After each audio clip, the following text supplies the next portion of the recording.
चाहता हूँ, आपने फरमाया इसराइल हमला कर सकता है। अगर ये आपने फरमाया है तो क्या ईरान इसको रोकने की सलाहियत रखता है जनरल साहब? देखिए सलाहियत तो ईरान ने डिक्लेयर किया हुआ है कि अगर उनके ऊपर हमला हुआ तो वो क्विड प्रो क्वो में रिटेलिएट जरूर करेंगे जी।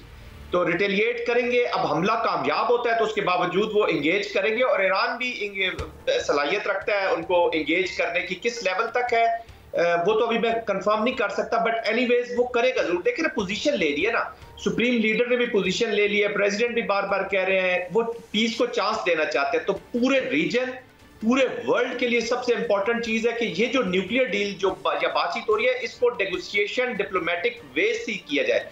अभी एक और भी खबर आपके प्रोग्राम से मैं लोग दे देना चाहता हूं कि आपको पता होगा, सबको मालूम होगा कि अभी ईरानियन जो फॉरेन मिनिस्टर इसके बाद रशिया गया है जी। उन्होंने कोई लेटर दिया है रशिया के प्रेसिडेंट को भी। तो रशिया और ऑलरेडी ईरान जो है वो nuclear I mean not nuclear but military deals उनकी हुई हैं, चीजें हुई हैं, उनकी स्ट्रेटेजिक पार्टनरशिप है। और रशिया और चाइना पहले भी पार्टनर रहे वेस्ट के साथ इस डील के अंदर। क्योंकि ये जो ईरान के ऊपर हमला है ना जी, ये पूरे वर्ल्ड के पीस के ऊपर हमला है और रशिया और चाइना कभी भी नहीं चाहेंगे कि ये न्यूक्लियर डोमेन। देखें बट साहब, एक चीज समझने की जरूरत है कि nuclear weapons are never the weapons of destruction और war, these are the weapons of peace. आज पाकिस्तान के पास न्यूक्लियर ना होता तो आपका हशर गजा से 10 गुना बुरा कर दिया गया होता। आज अगर पाकिस्तान की आवाम इराक और लीबिया देख लेना, यही तो हुआ जी, ये हुआ। तो ये न्यूक्लियर गारंटी है पीस की। और पाकिस्तान की आवाम को भी ये मैं पैगाम आपके प्रोग्राम से देना चाहता हूं कि खुदारा इस खतरों को समझिए और अपना ये जो डोमेस्टिक चीजें हैं इसको एड्रेस करने की जरूरत है। Anyways, going back to the topic, Iran और ये ऑलरेडी चीजें वहां पे हो रही है जी, जॉइंट ऑपरेशंस की भी बातें हो रही है। लेकिन ट्रंप ने जो 2 महीने का टाइम दिया और अभी ये टेक्निकल एक्सपर्ट्स की जो आप बात कर रहे हैं उन्होंने इंस्पेक्शन करनी है, वो प्रॉब्ली इसकी एनरिचमेंट को देखना चाहते हैं कि वो कहां तक पहुंचा है। और फिर सबसे बड़ा जो इस वक्त इशू हुआ है जी, वो ईरानियन पॉपुलेशन है। ईरान के लोग प्रेसिडेंट ट्रंप पे ट्रस्ट करने को इस वक्त तैयार नहीं है, ट्रस्ट डेफिसिट इतना ज्यादा है। तो कभी कभी डोमेस्टिक पॉलिटिक्स और डोमेस्टिक प्रेशर्स भी आपकी फॉरेन पॉलिसी को, डिप्लोमेटिक एंगेजमेंट को बहुत बुरी तरह मुतासिर करते हैं।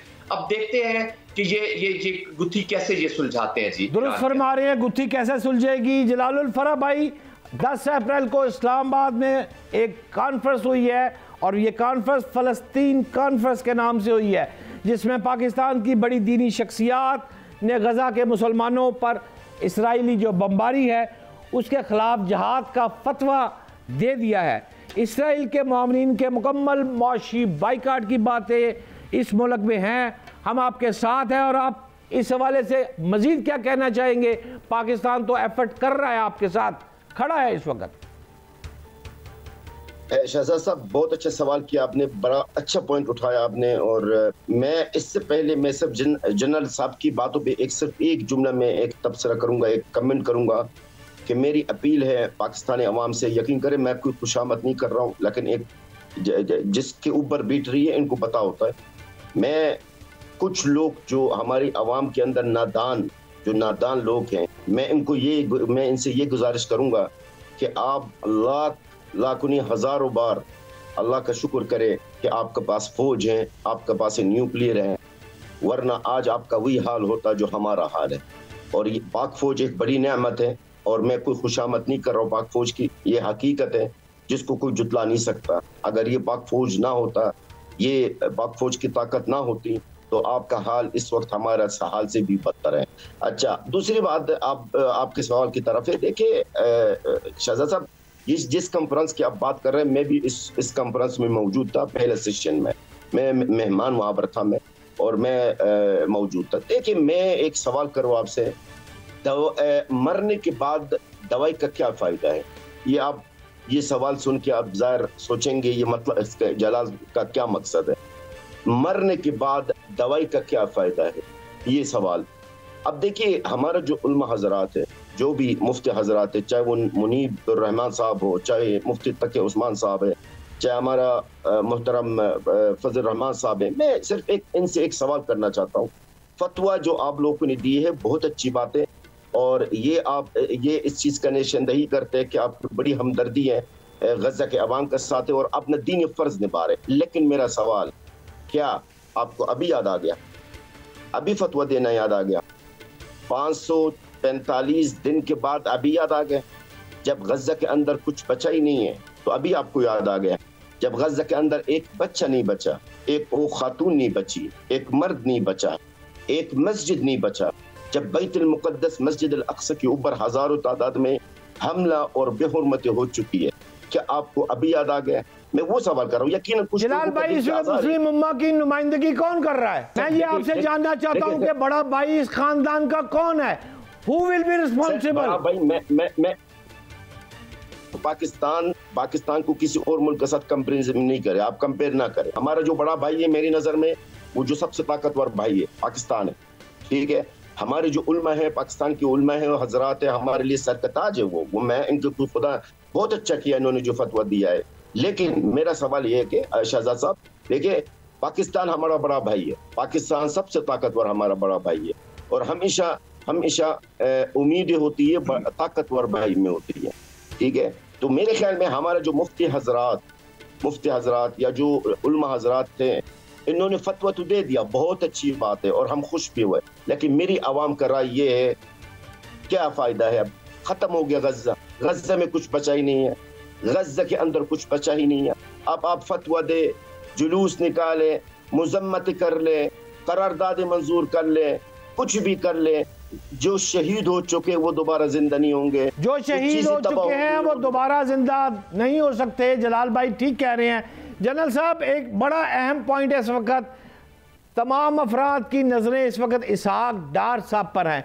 वज़ीर ख़ारजा साहब पहले अफ़गान गए, वहाँ मुश्तरका प्रेस कॉन्फ्रेंस हुई, अब बांग्लादेश जा रहे हैं, 22 अप्रैल को वो बांग्लादेश का दौरा मेरा ख्याल है कर रहे हैं। मैं आपसे ये जानना चाहता हूँ, अफ़गान हुकूमत दहशत गर्दों को कंट्रोल करने के लिए कोई इक़दाम करेगी या सिर्फ ये मीटिंग हो रहा है? और बांग्लादेश के हवाले से क्या बात करेंगे? हमें वहाँ से क्या गुड उम्मीदें हैं? क्या हमारा गुड पार्टनर एक सगा भाई बन सकता है? जनरल साहब जी देखिए, जो अफगानिस्तान में विजिट किया है फॉरेन मिनिस्टर ने, आई थिंक बड़े इंपॉर्टेंट विजिट है। अब तो ये बट साहब, शहजाद साहब, ये टोटली डिपेंड करता है कि अफगानिस्तान की जो अबूरी हुकूमत है वो अपने अफगानिस्तान और अफगानियों के लिए कितनी लॉयल और सिंसियर है जी। आई थिंक पाकिस्तान ने इन स्पाइट ऑफ इन हालात के जब वो कहते हैं ना, नाक से हमारे पानी ऊपर था जी, पुलों से ऊपर से पानी गुजरा है, उसके बावजूद एक चांस दिया है, अपॉर्चुनिटी मिली है अफगानिस्तान की हुकूमत को इन चीजों को समझने की, और पीस को एक और मौका दिया गया। और अब भी अगर इससे वो फायदा नहीं उठाएंगे तो इससे दोनों मुल्कों का बहुत नुकसान होगा। अब ये अफगानिस्तान की अबूरी हुकूमत, देखिए फायदा तो जरूर होगा फॉरेन मिनिस्टर का जाना, एक डिफेक्टो गवर्नमेंट के साथ इंटरेक्ट करना, क्योंकि अब सारे उनके साथ ही डिफेक्टो गवर्नमेंट के साथ इंटरेक्ट कर रहे हैं। बल्कि जो प्रॉक्सी स्पॉन्सर्स हैं उन्होंने तो अपना पैसा भी लगाना शुरू कर दिया है। अनफॉर्चुनेटली इस रीजन की जो प्रॉक्सी वॉर्स है ना जी, और ये जो बड़ी ताकतें हैं जो अब खुद तो कन्वेंशनल डोमेन में जाएंगी नहीं और ये प्रॉक्सीज के तौर पर यूज करेंगी इस रीजन को डिस्टेबलाइज करने को और अपने पॉलिटिकल ऑब्जेक्टिव हासिल करने के लिए, वो शय देती है। अभी अमेरिकन भी उनके एंगेज कर रहे हैं, पाकिस्तान ने भी एंगेज किया, बहुत इंपॉर्टेंट दौर है। लेकिन अब ये डिपेंड करता है अफगानिस्तान की अबूरी हुकूमत के ऊपर कि वो इससे फायदा उठाना चाहते हैं या नहीं उठाना चाहते। देखिए उनके लिए भी अब एक कैश 22 है जी। अगर आप उनको अपॉर्चुनिटी ये मिल रही है तो इसका पूरा वो फायदा उठाएं। वो तहरीके तालिबान के खिलाफ, देखिए पाकिस्तान अभी एक उनको इतने सीरियस मुतालबात नहीं दिए, सबसे बड़ा मुतालबा हमारा यही है कि अपनी सरजमीन को हमारे खिलाफ इस्तेमाल ना होने दें। वो है इकोनॉमिक्स की तरफ जाना चाहते हैं। इवन जो हमारे पाकिस्तान से जा रहे हैं अफगान माजरीन, उसके बारे में वो बात करना, वो इनको तो लेने के लिए तैयार नहीं है, न उन्होंने अपने मुल्क को किसी चीज के लिए तैयार किया।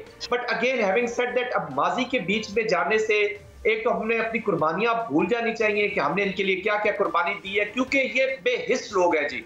और अफगानिस्तान की हिस्ट्री से कभी हमें मतलब है, कभी हमने पीस नहीं देखा। इनको ये कहना कि हमने कुर्बानियां दी है, हमने भाई बन के रहे हैं, हमने इस्लाम का ये किया है, it has no bearing. Pakistan को अब 2+2=4 ही करना होगा, 2+2 5 या इस तरह नहीं हो सकता जी। दुरुस्त फरमा रहे हैं जनरल साहब, पाकिस्तान इस नहज पर आ गया है कि अब हमें 2+ की तरफ जाना है और स्ट्रेट अवे में जाना है। बहुत शुक्रिया, इंतहाई काबिल एहतराम जनरल साहब आपका। जलालुल फराह भाई आपका भी बहुत शुक्रिया।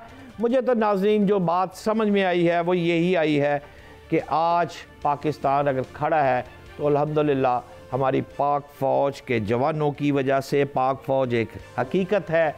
हमारे सिपा सलार की आपने स्पीच भी सुनी, एक शेर की धाड़ थी, वो स्पीच नहीं थी। हमारे सियासतदानों ने पाक फ़ौज के साथ मिलकर जो एटम बम बनाया, आज हम उसकी वजह से सर बुलंद करके बात करने की पोजीशन में है। वरना हमारा हाल भी ईरान के बाद जैसे देखें मुज़ाकरात हो रहे हैं, आप लीबिया की मिसाल ले लें, आप इराक़ की मिसाल ले लें, आप गज़ा की मिसाल ले लें, दर्जनों मिसालें हैं।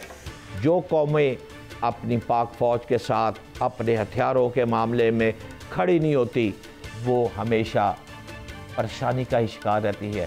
और आज अगर हम बैसियत पाकिस्तानी, फ़ख्र से मैं ये कहता हूँ कि मैं पाकिस्तानी हूँ, अगर आज मेरे मुल्क में मेरी पाक फ़ौज और एटम बम ना होता तो शायद मेरी बहनें और मेरी माएँ भी उसी तरह लुट रही होती जिस तरह गज़ा की ख़वातीन लुट रही हैं, उनकी इज़्ज़तें पामाल की जा रही हैं। इसी तरह पाकिस्तानी ख़वातीन की सड़कों पर इज़्ज़तें इसी तरह लुटनी थी अगर आज ये ना होता।